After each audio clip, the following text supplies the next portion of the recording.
Back to live show. అసెంబ్లీలో double bedroom ఇళ్లకు సంబంధించి ముఖ్యమంత్రి చేసిన ప్రకటనపై చర్చించుకుందాం. రైట్, రామ్మోహన్ రెడ్డి గారు, ఒకటి చాలా ప్రెషియస్ గా తీసుకుంది తెలంగాణ ప్రభుత్వం. ముఖ్యమంత్రి ఇంతకుముందు చెప్పారు, గతంలోనూ చెప్పారు, ఇప్పుడు కూడా చెప్పారు. కానీ జానారెడ్డి గారు దీని ఒక కళలాగా డ్రీమ్ ప్రాజెక్ట్ గవర్నమెంట్, కానీ మీరు కళ్ళ ఎందుకు కొట్టిపాడేస్తున్నారు? ఏదో శాంపిల్ గా చూపించి ఎన్నికలకు వెళ్తారనే రీతిలో.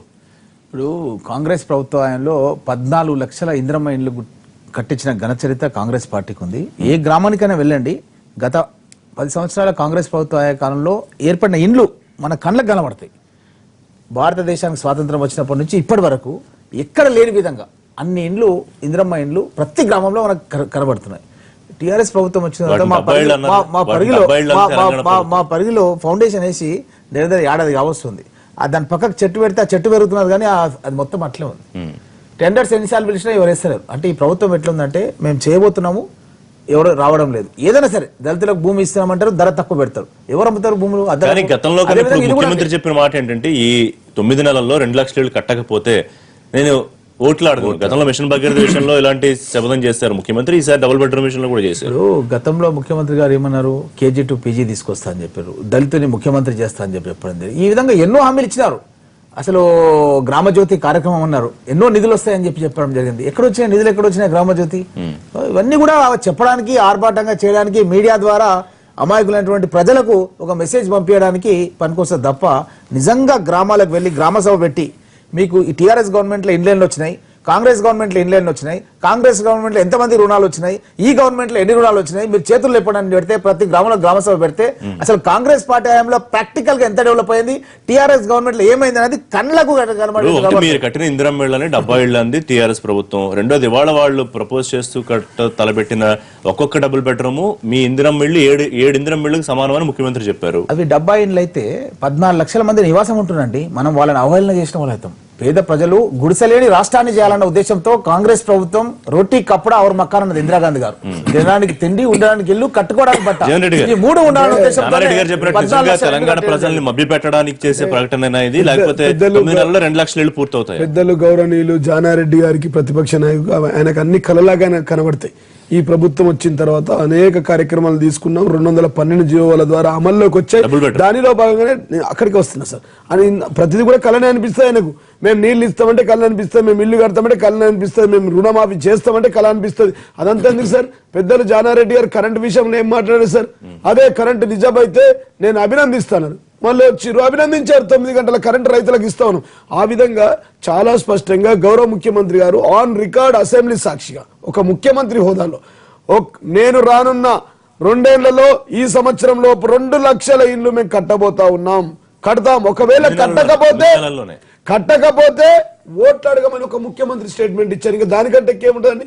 ప్రతి ఇంటికి నల్ల దిప్తే నీళ్ళు ఇస్తాం, ఒకవేళ నీళ్ళు ఇవ్వకపోతే ఓట్లు అడగమని చెప్పాం. ఒక కమిట్మెంట్, ఒక బాధ్యతాయుతంగా, ఒక ఛాలెంజ్ గా తీసుకొని, ఒకవేళ నేను కట్టకపోతే నేను ఓట్లు అడగని చెప్పిన దమ్ము నమ్మకేది ఈ దేశంలో 29 రాష్ట్రాలు సార్. ఇటుపక్క చంద్రబాబు గారు ఉన్నారు, అటుపక్క గుజరాత్ ఉంది, ఇటుపక్క తమిళనాడు ఉంది. ఏ రాష్ట్ర ముఖ్యమంత్రి అయినా ఇట్లాంటి ఛాలెంజ్లను స్వీకరించారా సార్? చెప్పండి. ఛాలెంజ్లు చేశారు. ఇప్పటికే 30,000 ఇళ్లు కన్స్ట్రక్షన్ నిర్మాణంలో ఉన్నాయి సార్. 60,000 ఇళ్లకు టెండర్ పిలిచి ఉన్నాయి సార్. పట్టణంలో మోడల్ ఇల్లు కట్టేశారు. గ్రామంలో కరెక్ట్ అయినా కూడా 90,000 ఇళ్లు అవుతున్నాయి. కానీ ముఖ్యమంత్రి గారు ప్రామిస్ చేసింది ఈ ఏడాది పూర్తి అయ్యేపాటికి 2 లక్షలు 100% కడతాం సార్. గౌరవ ముఖ్యమంత్రి గారు ఏం చెప్పారో అది కట్టి తీరుతాం. సామాజిక సర్వేలో 23 లక్షల అప్లికేషన్లు వచ్చినాయి. ముఖ్యమంత్రి గారే నిర్ధారించారు 18 లక్షల రిక్వైర్మెంట్ ఉందని. ఇక్కడ కడతానన్నది 2,50,000.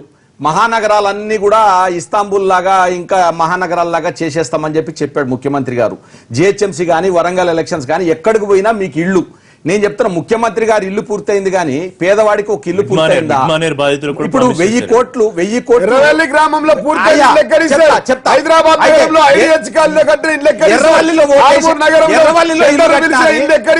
నిజామాబాద్ జిల్లాలో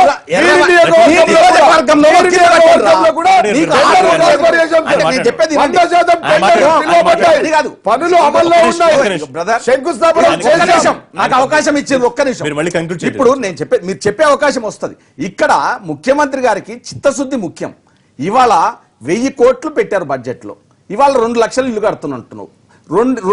దానికి 20,000 కోట్లు కావాలా, పెట్టింది 1000 కోట్లు. ఇవాళ ముఖ్యమంత్రి నిధి కింద 4,000 కోట్లు పెట్టుకున్నావు, మంత్రులకు 1000 కోట్లు పెట్టుకున్నావు. ఇవాళ ముఖ్యమంత్రి నివాసం కట్టుకోవడానికి 1000 కోట్లు ఖర్చు వేరే రూపంలో కేంద్రం నుంచి వాళ్ళు నిధులు అంటే అడుగుతున్నారు. కేంద్రం నుంచి 2.5 లక్షలు ముఖ్యమంత్రి గారు ఇంటికి ఇల్లు గురించి ఇస్తున్నారు. మాట్లాడతారు సార్ అయితే మీరు. గ్రూప్ ఒక హౌసింగ్ జిల్లా చేసి- కలెక్టర్ 10 ఎకరాల్లో ఉంటుంది సార్ కాదు. Camp office. ఒక జిల్లా కలెక్టర్ 10 ఎకరాల క్యాంప్ ఆఫీస్ ఉంటుంది సార్. గ్రూప్ గౌరవ గ్రూప్ ముఖ్యమంత్రి గారికి నేను అనేది ప్రగతి భవన్ ప్రాక్టికల్ గా మాట్లాడతారు. ప్రాక్టికల్ గా మాట్లాడదాం. 100% ప్రాక్టికల్ 5 లక్షలు ఇల్లు కట్టుకున్న వాళ్ళకి బకాయిలే ఉన్నాయి. 5 లక్షలు, సో 5,000 కోట్లు, కాదు, ఈ 5 లక్షల 9 ఇల్లు, 9 నెలల్లో 2 5 లక్షల లక్షల ఇల్లు సాధ్యం కావంటారా? ముఖ్యమంత్రి చెప్తున్న మాట సాధ్యం సాధ్యం కాదు. ఓట్లు అడగమని చెప్పాం కదా సార్. ఉత్తర కుమారుడు ప్రగల్భాలు లెక్క చెప్తున్నాడు. నీళ్లు ఇవ్వకపోతే ఓట్లు అడగను, ఇల్లు కట్టకపోతే ఓట్లు అడగను. రేపు ప్రజలు చెప్తారు, ఓట్ల రూపంలో మీకు సమాధానం చెప్తారు. నేను అనేది నీకు అసలు చిత్తశుద్ధి, సిన్సియారిటీ ఎక్కడ ఉంది? నీ ఆర్మూర్ నియోజకవర్గంలో ఒక్క ఇల్లు కట్టినరా? ఇవాళ పాత బకాయిలు తీర్చిండ్రా? మీ నియోజకవర్గంలో ఎన్ని ప్రారంభమయ్యాయి? అసలు హౌసింగ్ కార్పొరేషన్ రద్దు చేసి హౌసింగ్ కార్పొరేషన్ రద్దు చేసి ఇల్లు కడతానంటే అసలు ఎవరు నమ్ముతారు? టెండర్ విలువడం జరిగింది సార్. ఇది పేదవాడి జీవిత జగన్ రెడ్డి గారు, అమర్నాథ్ గారు ఒక్క సమాధానం చెప్పండి. సోయి ఉంటే ఇండ్ల నిర్మాణం ఎందుకు అవసరం పడేది? అది కాదు. మీరు 17 ఏళ్ళు అరే, ఈ ముఖ్యమంత్రి దేశాన్ని చెప్పాడు, ఈ రాష్ట్రాన్ని different వాదన, లేదు సార్. different అరే, వాదన, కాదు సార్. different వాదన. గత ప్రభుత్వాలలో వీళ్ళలాగా రామరెడ్డి గారు, 70 మీ ఇల్లు నియోజకవర్గంలో కట్టడి ఎన్ని చేసి ఇల్లు చేసి గత ప్రభుత్వం లెక్క చెప్తే మా ఇల్లు ఒక్క ఇల్లు వారి 7 ఇళ్లతో సమానం సార్. మా ఒక్క ఇల్లు వారి 7 ఇళ్లతో సమానం సార్.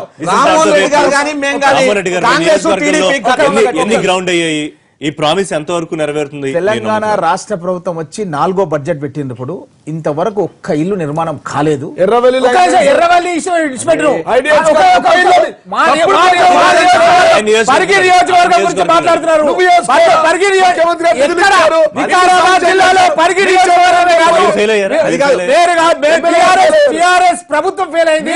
ఎర్రవల్లి ముఖ్యమంత్రి సొంత గ్రామంలో కట్టించుకోవడం కాదు, రాష్ట్ర వ్యాప్తంగా ప్రతి నియోజకవర్గంలో కూడా ఇల్లు కట్టించాల్సిన బాధ్యత ప్రభుత్వం పైన ఉంటది. ఆ ప్రతిపక్ష శాసనసభ్యులకు ఉండదు. ఉత్తమ్ కుమార్ రెడ్డి గారు ఒక మాట చెప్పినారు, కాంగ్రెస్ పార్టీ అధికారంలోకి వస్తుంది 14 లక్షల ఇందిరమ్మ ఇండ్లకు మళ్ళీ ఒక ఇల్లు ఇంకొక రూమ్ జోడించి మేమే డబుల్ బెడ్రూమ్ ఇల్లు కడతాం. 14 లక్షల ఇల్లు కట్టాం. 14 లక్షల ఇళ్లకు ఇంకొక రూమ్ కూడా కట్టిస్తాం. అంటే 14 లక్షల ఇందిరమ్మ ఇండ్లకు ఇంకొక రూమ్ కట్టిస్తే 14 లక్షల ఇందిరమ్మ ఇండ్లు తయారైతాయి. ఇల్లు కట్టే 2 లక్షలు, కాంగ్రెస్ గవర్నమెంట్ కట్టేది 14 లక్షలు. సార్ ఇల్లు శాంక్షన్ ఇచ్చిన ప్రభుత్వం ఇల్లు కేటాయించింది. ఎమ్మెల్యే కట్టుకోవాలా? అరకొర నిధులు పెట్టి నీ నియోజకవర్గం ఎందుకు కట్టలేదు చెప్పరా?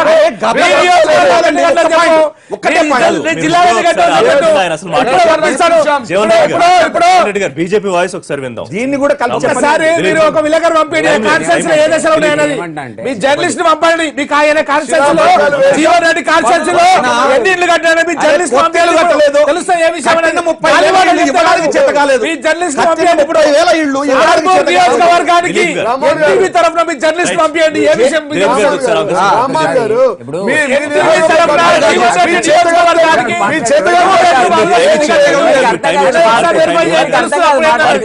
అబద్ధ ప్రచారాలు ఇప్పుడు నేనేమంటానంటే ఆయన యొక్క కాన్సెప్ట్ కానీ లేదా ఆయన యొక్క అంబిషన్ కానీ ఎవరు క్వశ్చన్ చేయడానికి లేదు. మంచిదే సంకల్పం. ఇంటింటికి నీళ్ళు ఇస్తారు, అయితే ఓట్లు అడగను, మంచిదే.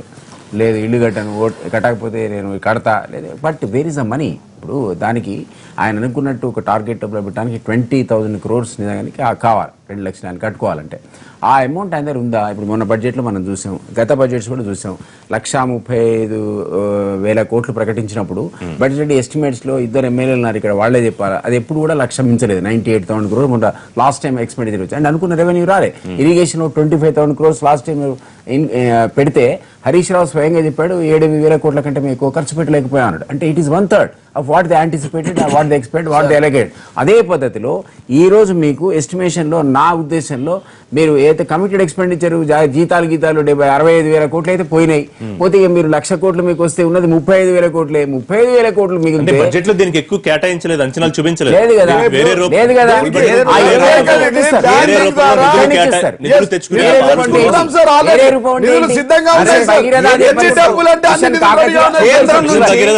టెక్నికల్ గా ఆన్సర్ చెప్పా. కేంద్ర- Technical అడుగు- question అడుగు- ఏంటి? అడుగు- జీవన్ అడుగు- రెండు bedroom జీవన్ కేంద్ర ఎమ్మెల్యే కదా. ప్రభుత్వం ఒక లక్ష అయినా పూర్తవుతాయా? ఇది ఒక లక్ష పేదవాడి లక్ష కల సార్. పూర్తవుతాయా? సార్, ఏం 600 అయినా మాట్లాడేది? ఆకాశం కింద మీద అయినా ఇక్కడ 2 లక్షలు పైసలు అయింది. ఇవి. కట్టి తీర్థం సార్. ఎవరి దగ్గర? మీరు చూడండి, జీవన్ తెలంగాణ ఊరికే emotion తీసుకొస్తానికి కాదు. కూడా వీళ్ళు ఇట్లనే Technical మాట్లాడారు. emotion ఈ కాదు. పక్కపరచడానికి తెలంగాణ ఎక్కడ తీసుకొస్తారు? పేదవాడికి ఇల్లు కట్టిస్తానంటే ఎవడొద్దంటాడు? ఈ పేదవాడి కేంద్రం కదా. నుంచి 2.5 లక్షలు ఇది ఇస్తుంది. కేంద్ర ప్రక్రియ. ఒక ఇల్లు ఇది పూర్తి continuous చేయగలిగినవా? process, sir. ఇవాళ ఇది 30,000 దీర్ఘకాలిక ఇల్లు ప్రణాళిక, sir. హైదరాబాద్ లో జేఎన్యూఆర్ఎం రెండు కాదు 2.5 లక్షలు ప్రామిస్ ఉంది 2000 నెక్స్ట్ ఎలక్షన్ కి వెళ్లే లోపు మరి ఎక్కడ చేయాలి?